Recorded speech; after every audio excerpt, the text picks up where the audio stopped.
I've got exactly 30 days to learn as much Italian as possible until I'll be flying to Italy to visit my family. Last time I went, I told myself I'd finally learn the language, but I gave up after like 2-3 hours. I've always felt kinda bad I didn't speak it, and this time I really don't want to have to rely on broken translation and hand gestures. So the goal is simple: get conversationally fluent in Italian in just 30 days. Here's the plan. Like a lot of us, I've experienced learning languages in school, and let's just say the methods used were questionable to say the least. But over the past few years, I've spent time learning multiple languages on my own and developed a 3-step system I'll be using for this challenge. And the best part, you don't even need to get depressed, unemployed, or divorced, because I won't be doing any boring grammar drills and no 25-hour study days. Now for the record, I do speak some Spanish already, but my Italian is pretty much limited to a few very basic words like ciao, grazie, mangiare, and even with these elite hand gestures, I don't think that's gonna cut it. So by the end of the 30 days, I'll be speaking completely unscripted, live from Italy, to see just how much I've actually learned. With that being said, let me stop talking and let's get started. I began week 1 with the Italian course on an app called Language Transfer. This is one of those lesser known apps that's, in my opinion, way better than the competition, and I honestly can't recommend it enough. It's essentially just an audio course, but instead of random words, it teaches you the most useful words, grammar points, and patterns of the language really intuitively. I call stage 1 the building stage, because all you really want to do at first is to get a basic grasp of some grammar and some common vocabulary. So on top of language transfer, I also decided to learn 20 to 30 new words a day, focusing on the most common ones using an application called Anki, which is, in my opinion, probably the best way to learn new words. Now to get real for a second, I was pretty excited when I started this challenge, but at the same time, the last time I started a new language was like 3 years ago. So being a complete beginner again and having to build up a bunch of new habits from the ground up was a bit of a struggle at first. Some days I lost motivation and I didn't really want to study, but nonetheless, I decided to commit to studying at least an hour every single day.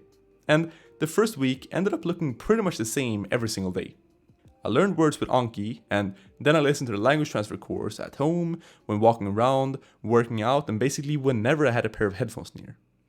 On day 8, I finally completed the language transfer course, and I also began doing something a lot of people are kind of afraid of, to be honest.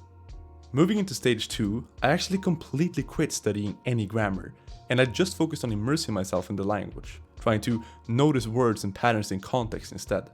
I call this the expanding stage, and the reason I did this was to take the surface level understanding I'd already gotten from studying words and grammar, and now seeing how they're used more naturally instead. Plus, let's be honest here, watching YouTube is a whole lot more fun than just studying. So I kept doing Anki to learn new words, but I replaced all grammar study and the language transfer course with podcasts and YouTube videos instead. Now, I'm not gonna lie, at first I was a little overzealous, thinking I could watch native videos right away and just understand. But reality slapped me in the face and I realized that's probably not the right move after just a week. Luckily though, there's a bunch of content for learners, so I started with simple stuff and just increased the difficulty over time. As long as I understood around half of what's said, I trusted my brain to pick things up on its own. Things were going good for a while, and I felt like I was getting really used to listening to and understanding Italian. But my struggles with consistency were still there. Some days I'd get distracted by other things, the time flew by, and I'd realized I'd barely studied anything that day. But because I didn't want to fail, there were a few days where I stayed up, even when my eyes kinda wanted to close, and I managed to keep studying until I hit at least an hour or so. Getting into the third week, I felt like I was making really good progress, and studying just got a whole lot more rewarding, because I wasn't just watching easy Italian videos anymore, but I was actually able to watch kind of whatever I found interesting. Around day 15, I actually came across a few interviews of an Italian polyglot named Luca Lampariello. I'd watched this guy's videos in English, but now it's in Italian, and I actually understood most of it. Did I get every single word? No. But I think it's sometimes okay to trade off a little bit of comprehension for something that genuinely excites you. And it was here that I went from questioning if I'd really be able to complete this challenge to feeling more and more sure of myself. I kept repeating this daily routine of Anki, podcasts when doing something else, and YouTube videos when at home. And after about 3 weeks, it was time for stage 3. This is the perfecting stage, basically activating stuff you already learned and filling in the gaps. I like to think of it as taking this big giant ball of knowledge and sort of forming it into something a little bit more visually appealing. Maybe not the most visually appealing analogy, but hey, it works. So I started practicing my speaking. At first, a little bit by myself, and then some with ChatGPT. It's all well and good to recognize words in an app or in a YouTube video, but actually creating your own sentences, speaking and recalling words can be really difficult, and it's a whole different beast. But not gonna lie, in my case, from all the listening I had done, it was a little bit shaky at first, but not too difficult. Around day 20 to 25 was when I also started watching almost only native content, and none for learners pretty much. I went back to the videos I tried watching on the first week, and now I kinda understood them. But to both practice my speaking and learn some more specific stuff, on day 25 I decided to book an online lesson on a website called italki, which gave me a big boost in motivation. It is day 25 and the last week already. Until now I really hadn't done any speaking practice, but a few hours ago I had an italki lesson where it actually went a bit better than I expected, to be honest.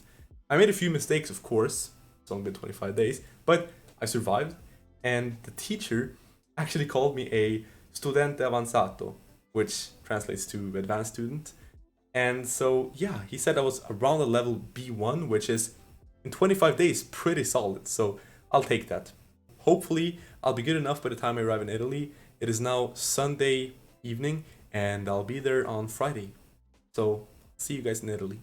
After this, I kept immersing as usual, but instead of learning random common words, which is generally good, I try to tailor it more to what I'd actually do in Italy. I focus on learning travel and food words, as well as some more specific family vocabulary. And finally, it was time. On day 30, I stood at the airport, just about to board my flight. I felt ready and pretty happy I stuck to it even when I wasn't motivated. Getting on the plane and hearing people actually speak Italian around me made it feel a whole lot more real. So after landing in Italy, I made my way towards a small village where my grandpa lives. And after 30 days of studying, here's my final level. Ciao, sono in Italia e questo è il mio livello adesso. Come potete vedere, ovviamente non è perfetto, ma è sufficiente secondo me.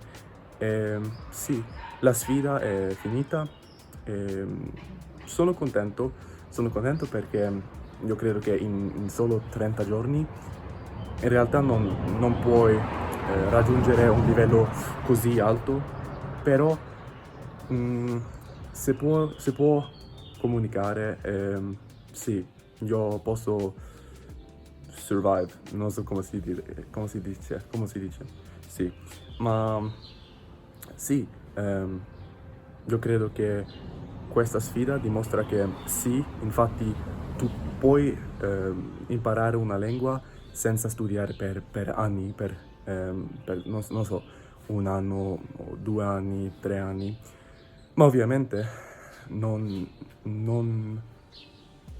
si può parlare fluentemente, però sì, io potevo parlare con la mia famiglia, io potevo comunicare, sì, quindi sì, sono contento e nel futuro io definitivamente continuerò a imparare l'italiano e migliorare il mio livello, sì.